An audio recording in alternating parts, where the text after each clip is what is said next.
মুক্তিযুদ্ধের সর্বাধিনায়ক পাকিস্তানি আর্মির আত্মসমর্পণ অনুষ্ঠানে থাকতে পারলেন না। কেন তাকে পদে পদে অপমানিত করা হয়েছে? কেন তার স্বীকৃতি নেই? কেন যিনি স্বাধীনতার ঘোষণা দিয়েছিলেন জিয়াউর রহমান সাহেব তার স্বীকৃতি নেই? সকলের অবদানকে মান করে আমি আগেই বলেছি, একটা পরিবারের সম্পদে পরিণত করেছিল বাংলাদেশের স্বাধীনতা। মুক্তিযুদ্ধের চেতনাকে যারা জাতিকে শোষণ করেছে, ধোঁকা দিয়েছে, করেছে,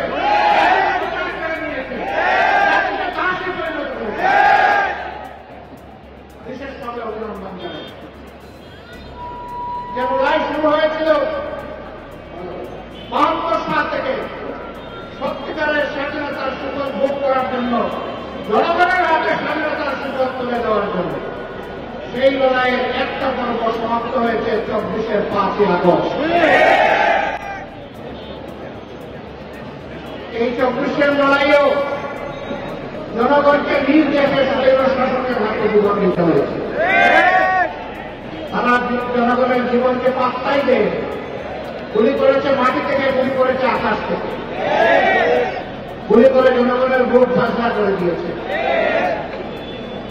এই লড়াইয়ের প্রতীক হচ্ছে শহীদ আবু সাঈদ। হাতের মধ্যে কোনো আগ্নেয়াস্ত্র ছিল না, বোমা ছিল না, ককটেল ছিল না। একটা স্টিক নিয়ে এসে দাঁড়িয়েছিল।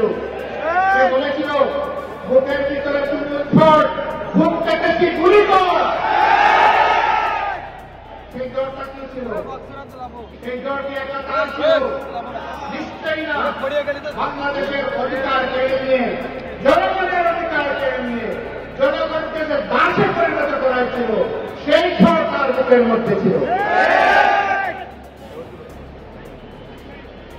এত রক্ত, এত ত্যাগ, এরপরে আমরা যেটাকে বলা হচ্ছে দ্বিতীয় স্বাধীনতা, এই স্বাধীনতার প্রতি সম্মান দেখানো এখন আমাদের নাগরিক এবং জাতীয় দায়িত্ব। জীবন দিয়ে যারা বিদায় নিয়েছে তারাও আমাদের জাতীয় বীর। এই লড়াইয়ের ময়দানে দেশে বিদেশে যারা শহীদ হয়েছে তারাও আমাদের জাতীয় বীর। আমরা জাতীয় বীর থেকে আমাদের উচ্চ শিখরে রেখে তাদেরকে আমরা সম্মান জানাতে চাই।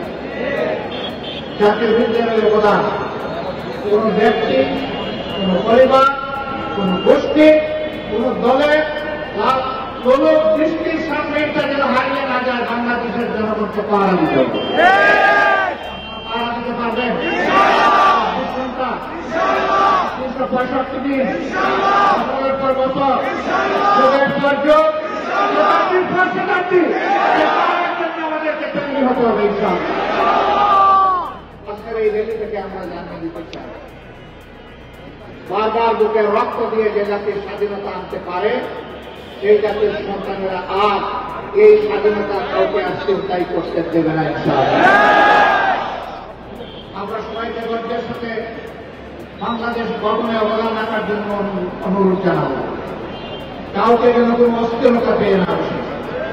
আমরা পরিষ্কার বলে দিয়েছি, 15.5 বছরের কিছু আবর্জনা, কিছু জঞ্জাল তৈরি হয়েছে। এই জঞ্জাল পরিষ্কার করতে হবে। নির্বাচনের সুষ্ঠু পরিবেশ নিশ্চিত করতে হবে। জনগণের ভোটার তালিকা শুদ্ধ এবং সুস্থ করতে হবে। দেশের জনগণের করতে হবে। বিদেশে আমাদের প্রবাসীরা যারা আছে তাদেরও এই তালিকায় অন্তর্ভুক্ত করে আগামী নির্বাচন হবে ইনশাআল্লাহ। একজন নাগরিক ভোটার তালিকা কাছে বাদ করুক, আমরা এটা চাই না।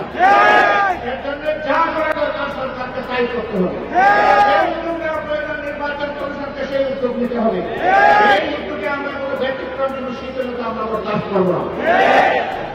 ঘরে ঘরে জনগণে এই তালিকাকে নিশ্চিত করতে হবে। যারা চুরি করে ভুয়া ভোটার হয়েছে, একাধিক জায়গায় ভোটার হয়েছে, তাদেরকে এখান থেকে 5 লাখ করে ফেলতে হবে। যারা জুতা দিয়ে একাধিক জায়গায় ভোটার হয়েছে, ওরা আদৌ ভোটারের যোগ্যতা সেই সিদ্ধান্ত নিতে হবে। সম্মানিত দেশবাসী, আজকে কথা বলার জন্য আজকে আল্লাহ তাআলা শুকরিয়া আদায় করেন। এই প্রথমেই আজ থেকে কয়েক বছর আগে, 2 দশকের অধিক সময় আগে আল্লাহর কিছু বান্দাকে বড় নির্মমভাবে হত্যা করা হয়েছিল। এইরকম সময়, আজকে এরকম সময়ের কথা বলছি, এইরকম সময় স্পষ্ট দিলামকে 28 অক্টোবর 2006 সাল নিশ্চয়ই জাতীয় স্মৃতি থেকে এটা হারিয়ে যায়। সেই দিন বাংলাদেশ পথ হারিয়েছিল। আবার এই বাংলাদেশের পথ থেকে আরো অনেক প্রস্তাবিত হয়েছে। কি অপরাধ ছিল আমাদের সেই বন্ধুদের ভাইদের? তাদের কোনো অপরাধের কথা আজ পর্যন্ত কেউ বলতে পারবো না। নিরপরাধী মানুষগুলোকে টিকিয়ে শুধু হত্যাই করা হলো না, তাদের নিজের নিতল গ্রহর উপর উঠে তারা লাফালাফি নাচানাচি করেছে। এরা তো মানুষ না পশু। এরা পশুকে নিকৃষ্ট। আল্লাহ প্রথমে বলছেন বিবেক দিয়েছি, বিবেক অনুযায়ী কাজ করে নাই। আল্লাহ বলছেন এরা পশু।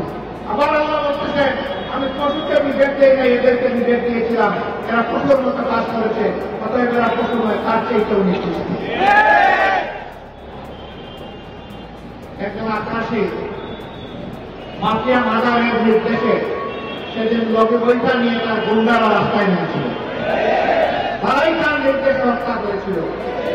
এই মধ্যম পরিবারগুলো সেদিন বিচার চেয়েছিল, আদালতে বিচার দায়েরও হয়েছিল, কিন্তু ক্ষমতায় গড়ানো সেই বিচার তারা পেয়ে ফেলেছে। আমরা কথা দিচ্ছি এই বিচার আবার ফিরিয়ে আনা হবে। আবার তাদের বিচার হবে ইনশাআল্লাহ। এর পরবর্তী পর্যায়ে শাহবাগীদের দাবিতে যাদেরকে হত্যা করা হয়েছে, খুন করা হয়েছে, তাদেরও বিচার আবার ফিরিয়ে আনা হবে ইনশাআল্লাহ। এই সমস্ত শাহবাগীরা সেদিন বাংলাদেশকে চ্যালেঞ্জ করে পাল্টা সরকার গঠন করেছিল, জনগণ তাদেরও বিচার চায়। এক দেশে দুই সরকার, এক সরকার বসে আছে পার্লামেন্টে, আরেক সরকার বসে আছে শাহবাগে। পার্লামেন্টের সরকারের কোথায় জাতীয় পতাকা উঠে না নামে না, শাহবাগের সরকারের ভুয়া সরকারের কোথায় পতাকা উঠে আর নামে। একবার নয়, দুবার নয়, একদিন নয়, দুদিন নয়, এক সপ্তাহ নয়, দুই সপ্তাহ নয়, মাসের পর মাস রাষ্ট্র পৃষ্ঠপোষকতায় সেই সন্ত্রাস চালিয়ে দেওয়া হচ্ছে। বাংলাদেশ সাক্ষী, বিশ্ব তুমি সাক্ষী। আমরা অন্যায়ের কাছে মাথা নত করিনি, আমরা অন্যায়ের কাছে মাথা নত করবো না ইনশাআল্লাহ। আমরা প্রিয় দেশের স্বাধীনতা, সার্বভৌমত্ব কোন আগ্রাসী, কোন হেজিমনিস্টের কাছে আমরা বিক্রি করবো না, করতে দিব না। যারা বিক্রি করেছিল আজকে তারা পালিয়ে দিয়ে ওখানেই আসতে। তারা এই দেশকে নিজের দেশ মনে করতো না, কারণ এই দেশে তাদের বাচ্চা কাচ্চা বসবাস করতো না। তাদের বাচ্চা কাচ্চাকে নীরবে অন্য দেশে পাঠিয়ে দিয়ে দেশকে তারা সন্ত্রাস প্রভাবিত করে ত্রাসের মাধ্যমে এই দেশকে তারা দূষণ করেছিল। তারা কিন্তু প্রতিশোধ নিতে এসেছিল। আপনারা জানেন কিসের প্রতিশোধ? আমি জিজ্ঞেস করি সেদিন আপনার পিতাকে কারা হত্যা করেছে? যারা উত্তরে বেড়ান করে ঘুম পিটিয়ে যুদ্ধ করেছিল, তাদের হাতে আপনার পিতাকে নিহত হতে হচ্ছে।